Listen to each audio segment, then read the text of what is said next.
যাও দাদা আসসালামু আলাইকুম ওয়া রাহমাতুল্লাহি ওয়া বারাকাতুহু।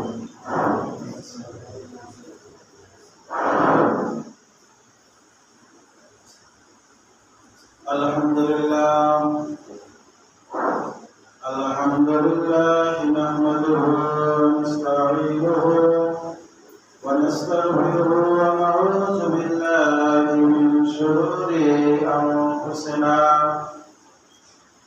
ওয়া মিন সাইয়্যাতি আ'মালিনা।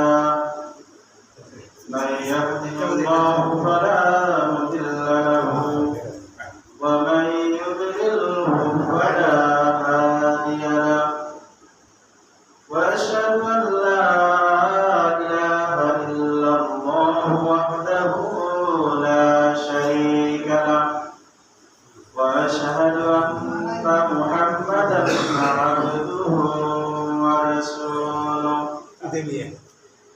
أرسله بالحق بشيرا ونذيرا وداعيا إلى الله بإذنه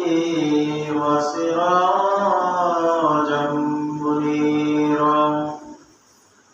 أما بعد فأعوذ بالله من الشيطان الرجيم.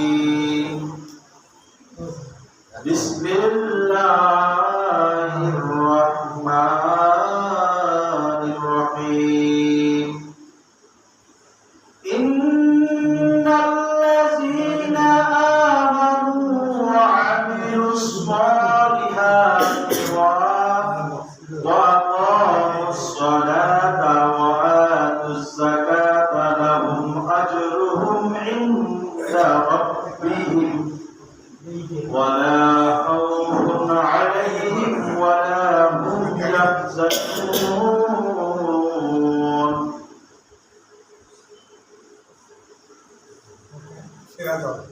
عن أبي هريرة رضي الله تعالى عنه قال قال رسول الله صلى الله عليه وسلم أن رسول الله صلى الله عليه وسلم فرض زكاة الفطر صاعا من ثمر أو صاعا من شعير على كل حر أو عبد ذكر أو أنثى من المسلمين أو كما قال عليه الصلاة والسلام.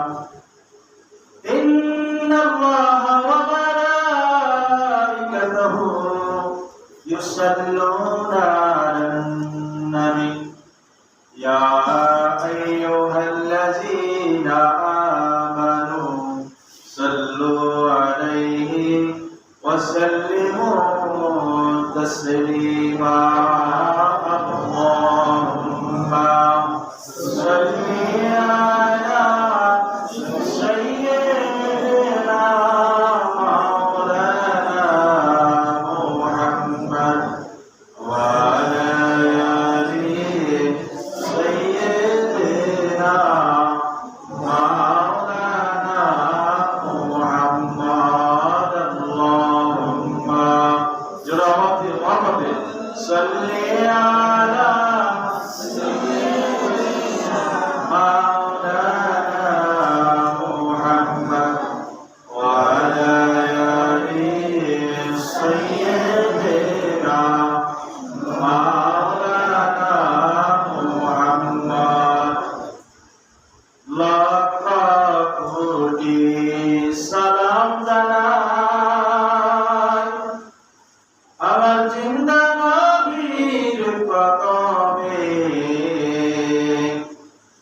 যার খাতিরে নাজাত পাবো রোজ হাশরের ময়দানে।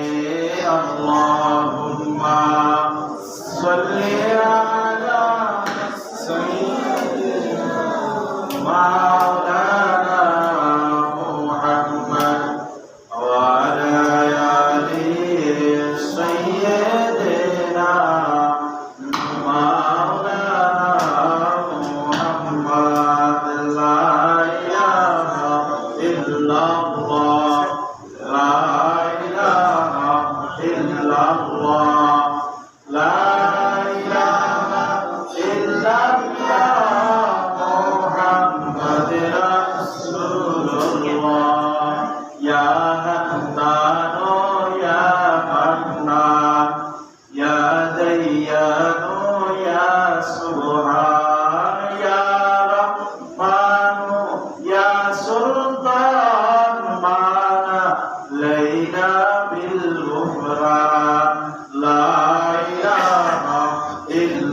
ইল্লাল্লাহ লা ইলাহা ইল্লাল্লাহ লা ইলাহা ইল্লাল্লাহ লা ইলাহা ইল্লাল্লাহ মুহাম্মাদুর রাসূলুল্লাহ আল্লাহুম্মা সাল্লি আলা মুহাম্মাদ ওয়া আলা আলি সাইয়্যিদিনা মুহাম্মাদ ওয়া আলা আলি সাইয়্যিদিনা মুহাম্মাদ বলি নাই গো দয়াল নবী আমরা আপনাকে আপনিও না বইলা যায় মোদের আল্লাহুম্মা সাল্লি আলা মুহাম্মাদ ওয়া আলা আলি সাইয়্যিদিনা মুহাম্মাদ ওয়া আলা আলি سيدنا محمد بلغ العلا بكماله كشف الدجى بجماله حسنت جميع خصاله صلوا عليه وآله আজ পবিত্র জুমাতুল বিদআ মাহে রমাদানের শেষ জুমা আল্লাহ যদি আমাদেরকে নেক হায়াত দেন হয়তো বেঁচে থাকলে আগামী বছর আমরা মাহে রমাদানের জুমার নামাজ পাবো অন্যথায় যদি আমাদের ইন্তেকাল হয়ে যায় মনে করতে হবে এই মাহে রমাদানের এই জুমা হচ্ছে আমাদের জীবনের শেষ জুমা এই জুমা কি আল্লাহ পাক আমাদেরকে শেষ জুমায় জুমাতুল বিদায় আল্লাহর ঘর জান্নাতুল বাগানে আল্লাহ পাক আমাদেরকে দয়া এবং মায়া করে আমাদেরকে আল্লাহর হুকুম আহকাম পালন করার জন্য জুমার নামাজ আদায় করার জন্য আল্লাহর ঘরে উপস্থিত হওয়ার তৌফিক দিয়েছেন সে মহান রব্বুল ইজ্জত আল্লাহ পাকের দরবারে আমরা হৃদয় থেকে একবার আওয়াজ দিয়ে বলি আলহামদুলিল্লাহ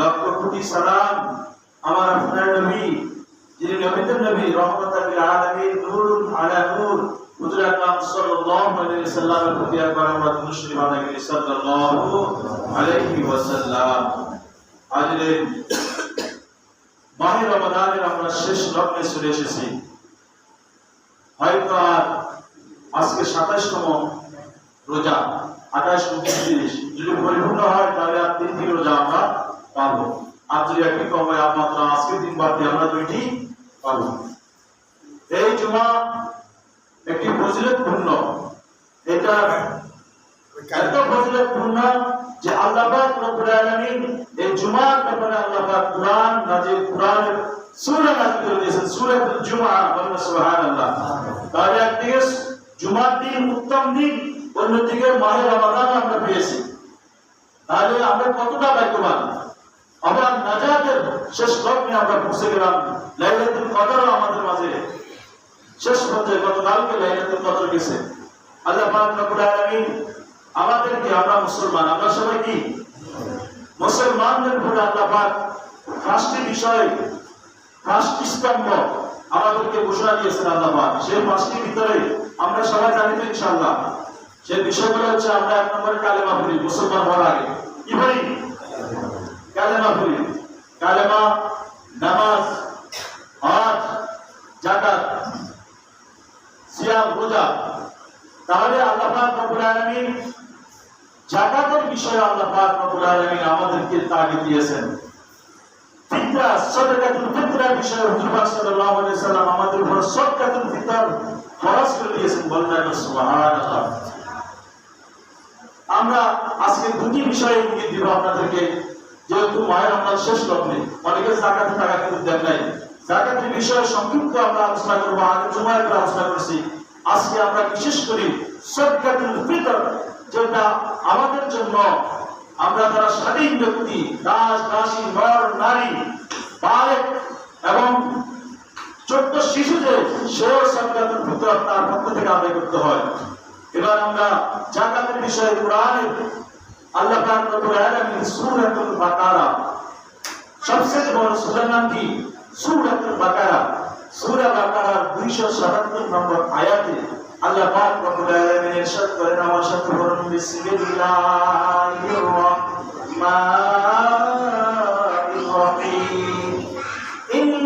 ইন্নাল্লাযীনা আমানু ওয়া আমিলুস সালিহাতি ওয়া আকামুস সালাতা ওয়া আতুজ যাকাতা। বলুন সুবহানাল্লাহ। আল্লাহ পাক রব্বুল আলামিন ইরশাদ করেন, নিশ্চয় যারা ঈমান এনেছে, আমরা ঈমান আনছি কিনা? আমরা মুসলমান, আমরা ঈমান এনেছি, আল্লাহ আমাদেরকে বলতেছেন নিশ্চয় যারা ঈমান এনেছে, সৎ কাজ করে, আমরা সৎ কাজও করি। আমরা শুধু ঈমান আনছি তা আমরা সৎ কাজ করি নি, সবাই আমরা সৎ কাজ করি। আল্লাহ পাক আমাদেরকে বলছেন যারা ঈমান এনেছে, সৎ কাজ করেছে, সালাত কায়েম করে, অর্থাৎ আমরা যারা নামাজ পড়ি, আমরা সবাই নামাজ পড়ি ইনশাআল্লাহ। তাহলে আল্লাহ পাক আমাদেরকে বলতেছেন যারা নামাজ কায়েম করে, নামাজ আদায় করে, যারা ঈমান এনেছে, সৎ কাজ করেছে। সৎ কাজের ভিতরে কেমন? যেমন রোজা রাখা, এটা একটা সৎ কাজ। মানুষকে খাদ্য খাওয়ানো, এটা একটা সৎ কাজ। মানুষকে দান সৎ করা, এটা কি সৎ কাজ। ভালো ব্যবহার করা, ছোটকে স্নেহ, মুরব্বীকে সম্মান দেওয়া, এটা কি সৎ কাজ। সত্য কথা বলা, এটা কি সৎ কাজ। আমরা যারা ঈমান এনেছি, ঈমান আনার পরে সৎ কাজ করতেছি এবং নামাজ কায়েম করা, নামাজ আমরা আদায় করতেছি। এবার আল্লাহ পাক বলে দিয়েছেন যারা নামাজ কায়েম করে এবং যাকাত দেয়, এবং যারা যাকাত আদায় করে, বলুন সুবহানাল্লাহ, যাকাত দেয়, তাদের পুরস্কার তাদের প্রতিপালকের নিকট আছে। আল্লাহ পাক বলেছেন লাহুম আজরুহুম ইনদা রাব্বিহিম। অর্থাৎ আমরা যারা এইগুলা করি, যারা নামাজও পড়ি, যাকাত দিই, আর এর বিনিময়ে পুরস্কার আছে কার কাছে? ইনদা রাব্বিহিম, আমাদের রবের কাছে। কার কাছে? আমরা যা কিছু করি এর পুরস্কার কার কাছে পাবো? আল্লাহ বলে দিচ্ছেন যে আমার কাছে তোমাদের পুরস্কার আমি তোমাদের জন্য রেখেছি। আর সেই পুরস্কার কি? আল্লাহ পাক বলেছেন ইনদা রাব্বিহিম ওয়ালা খাউফুন আলাইহিম। তাদের এই দুনিয়াতে, আখিরাতে, তাদের পরকালে, কবরে, হাসরে, মিজানে পৌঁছাতে কোনো ভয় নাই। বলুন সুবহানাল্লাহ। অর্থাৎ আমরা যারা নামাজ পড়ছি, রোজা রেখেছি, আমরা দান সদকা করেছি, আমরা যারা যাকাত দিয়েছি, আল্লাহ পাক বলেছেন তাদের কোনো ভয় নাই। তাহলে আল্লাহ যদি আমাদের উপরে আছেন, আল্লাহ আমাদের উপর সন্তুষ্ট আছেন, তাহলে আমাদের আর কোনো ভয় আছে কি? আল্লাহ ঘোষণা করেছেন তাদের কোনো ভয় নাই। লাহুম আজরুহুম ইনদা রাব্বিহিম ওয়ালা খাউফুন আলাইহিম, তাদের কোনো ভয় নাই, চিন্তিত হয় না, ওয়ালা হুম ইয়াহজানুন, আর তারা দুঃখিত হবে না, চিন্তিত হবে না। যেমন আমরা কবরে, হাসরে, পুরস্কারে যারা গুনাহগার, তাদের অনেক চিন্তা ভাবনার বিষয় আছে, আছে কিনা? কিভাবে 30,000 বছর পুরস্কার আমরা পার করবো, কিভাবে কবর দেশে আমরা 30,000 বছর আমরা কিভাবে পার করবো, অনন্তকাল কবর দেশে আমরা থাকতে হবে। কিন্তু এই আমলগুলো যারা করে যাবেন, মায়ের রমজানের রোজা রাখবেন এবং সদকাতুল ফিতর এবং যাকাত আদায় করে দিবেন। যাকাতের বিষয়ে আরেকবার আপনাদেরকে বলি, 85 গ্রাম স্বর্ণ, কত গ্রাম? 7.5 গ্রাম ওজন দিলে 85 গ্রাম স্বর্ণ। এর স্বর্ণের দাম হিসাব করতে গেলে 1,38,000 কত টাকা হয়? এর যাকাত হয় 25% হারে 25,700 কত টাকা আপনার যাকাত টাকা হয়।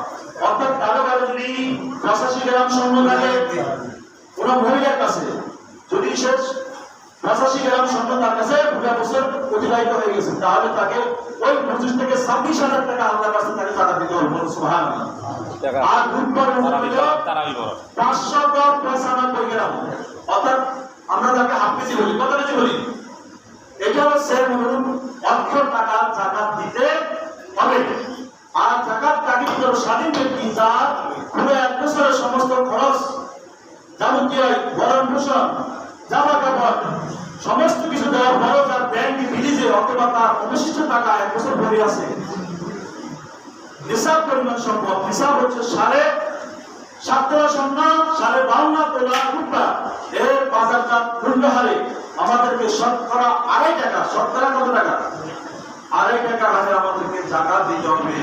এই যাকাত যদি আমরা না দিই, এই যাকাত যারা দিবেন না তাদের বিষয়ে একটি হাদিস আছে। তাদের বিষয় কি আছে? عن أبي هريرة رضي الله تعالى عنه قال قال رسول الله صلى الله عليه وسلم من أتاه الله يوزر زكاته مثل له يوم القيامة شجاعا أقرعا أو كما قال عليه الصلاة والسلام عن أبي هريرة رضي الله تعالى عنه থেকে বর্ণিত রাসূলুল্লাহ সাল্লাল্লাহু আলাইহি ওয়াসাল্লাম ইরশাদ করেন এই হাদিসটি হচ্ছে সহিহ বুখারী শরীফের 1403 নম্বর হাদিস। কত নম্বর? 1403 নম্বর সহিহ বুখারী। পৃথিবীর মধ্যে যতগুলো কিতাব আছে তার ভিতরে 86 ছয়টি কিতাব। সহিহ বুখারী শরীফ এমন একটি কিতাব যে কিতাবের হাদিসগুলো লিপিবদ্ধ করেছেন ইমাম বুখারী। তিনি একবার গোসল করতেন, ওযু করতেন, 2 রাকাত নামাজ পড়তেন এবং নবীজি রওজার পাশে বসে মুরাকাবা হালাতে নবীজিকে জিজ্ঞেস করতেন, ইয়া রাসূলুল্লাহ ইয়া হাবিবাল্লাহ, এই হাদিস আমি শুনেছি, এই হাদিস আপনি বলেছেন কিনা আমাকে একটু বলেন। নবীজি যখন বলতেন যে আমি এই হাদিস বলেছি, তখন উনি ওই কিতাবের মধ্যে লিপিবদ্ধ করতেন, বলেন একবার সুবহানাল্লাহ। সেই সহিহ বুখারী কোরআনের পরবর্তী স্থান, সেই সহিহ বুখারী 1403 নম্বর হাদিসে عن أبي هريرة رضي الله تعالى عنه থেকে বর্ণিত قال رسول الله صلى الله عليه وسلم ارشاد করেন মান আতাহু আল্লাহু মালান, যে ব্যক্তির মাল আছে, কি আছে? মাল মানে সম্পদ আছে। ফালাম ইউআতিরু যাকাতাহু, যে ব্যক্তি যাকাত দেয় না, যে ব্যক্তির মাল আছে কিন্তু সে যাকাত দেয় না, ওই ব্যক্তি বিষয়ে বলা আছে মুসলিলাহু ইয়াউমাল কিয়ামাত শুজাআন আকরা, এমন বিষধর সাপ তাকে গলায় পেঁচায় দিবে। যেই যাকাতের মাল যে দেয় নাই, সম্পদ আল্লাহর রাস্তায় দান করে নাই, আর ওই যাকাতের ওই সম্পদগুলো তার কিয়ামতের ময়দানে শুজাআন, সে হবে বিষাক্ত সাপ, তার গলায় মধ্যে পেঁচে তাকে মাথার উপরে তার শরীরের উপরে আঘাত করতে তাকে বলে নাউজুবিল্লাহ। আর যাকাত যারা দিবেন তাদের ব্যাপারে কি কঠিনতা আছে কিনা? এবার আমাদের ভিতরে যারা যাকাত দিবেন, যাকাত 1 নম্বরে দিবেন গরিব মিসকিনের হাতে। যে সন্তানের বাবা নাই, মা নাই, সে ধারে ধারে মানুষের কাছে দাঁড়ায়, এই সন্তানের হাতে আপনি নিজ হাতে টাকা দিবেন। বিভিন্ন মাদ্রাসায় আমরা দেখতেছি বিভিন্ন মাদ্রাসায় টাকা দিচ্ছে। মোহতামিম সাহেব আসি বলতেছে আমার মাদ্রাসায় 100 থেকে 150 এতিম আছে, যাকাতের টাকাটা আমার হাতে দেন। যাই খুঁজে দেখবেন যে 2-4-5 টাকা ভোটার ওইখানে নাই, মানে টাকা নেওয়ার জন্য মিথ্যা আশ্রয় নিচ্ছে। 5 জনে 50 বানাইছে, 10 জনে 100 বানাইছে টাকা নেওয়ার জন্য। এবার আমার এক বন্ধু ছিল কাউমি মাদ্রাসার শিক্ষক, সে আমাকে বলে, আমি তাকে একটু প্রশ্ন করলাম যে যাকাতের টাকা যে তোরা নেস আসলে কি সন্তানগুলোকে দেস? দোস্ত তোর কাছে বলে কাউকে বলিস না। কি আমার মহতাম সাহেব ওই এতিমের হাতে টাকা একবার নিলে 1 লক্ষ টাকা একবার নিলে দিয়ে ওইখান থেকে 50 টাকা 100 টাকা তারে দিয়া বাকি টাকা তার থেকে খুশি হাসি আমাদের অ্যাকাউন্টে জমা দেয়। বলে নাউজুবিল্লাহ। এই ধরনের যারা ফিতরা যদি ব্যতিক্রম হয়, আপনার এই টাকা কখনো আল্লাহর দরবারে কবুল হবে না। কেননা ওই টাকার মালিক সম্পূর্ণ ওই সন্তান, ওই সন্তানের মা, ওই সন্তানের লালন পালন, 2 বছরের খোরাকি এবং তার জামা কাপড়, তার ওষুধ দবাই এবং তার ঋণগ্রস্ততা ঋণ পরিশোধ এগুলো দিতে হয়। আমরা আজকে বাহানা করতেছি, আমরা অন্যের মাধ্যমে টাকা দিচ্ছি। আপনার চোখ নাই, আপনি জানেন না, আপনার মস্তিষ্ক নাই, আপনি এতিমকে চিনছেন না, আপনি বাবাকে কেন আপনি টাকা দিচ্ছেন? আজকে তারা কিন্তু তারা সেবা করতেছে, 1-1 সামান্য বেতনে চাকরি করে তাদের গাড়ি বাড়ি হয়ে গেছে, অনেকে ভালো ভালো অবস্থায় আছে। কিন্তু এতিম মিসকিনের হক আমরা তাদের হাতে পৌঁছে দিব। আমরা আগে মাদ্রাসাতে খবর নিব, এই মাদ্রাসায় এতিম কে আছে, তাকে জিজ্ঞেস করবো তোমার বাবা আছে কিনা, তোমার মা আছে কিনা, তার বিষয় জানবো, জানি শুনে আমরা টাকাটা দিব। আর তাকে দিবেন আপনার এলাকার মধ্যে ঋণগ্রস্ত ব্যক্তি আছে, অর্থাৎ সে তার পরিবার পরিজনকে ভরণ পোষণ করতে গিয়ে সে ঋণগ্রস্ত হয়ে গেছে, ঋণের বোঝায় সে বাড়ি হয়ে টেনশন ভোগ করতেছে, নামাজ পড়তে পারে না, সে রোজা রাখতে পারে না, সারাক্ষণ টেনশন শুরু, কিভাবে আমি কিস্তির টাকা দিব, কিভাবে হাসপাতালের টাকা দিব, কিভাবে আমার মেয়েকে বিবাহ দিব, সারাক্ষণ সে টেনশন করে, তাই না? কথা বলে না, কারণই ওই ব্যক্তিকে যাদের টাকা দেওয়া আল্লাহর নির্দেশ। কার নির্দেশ?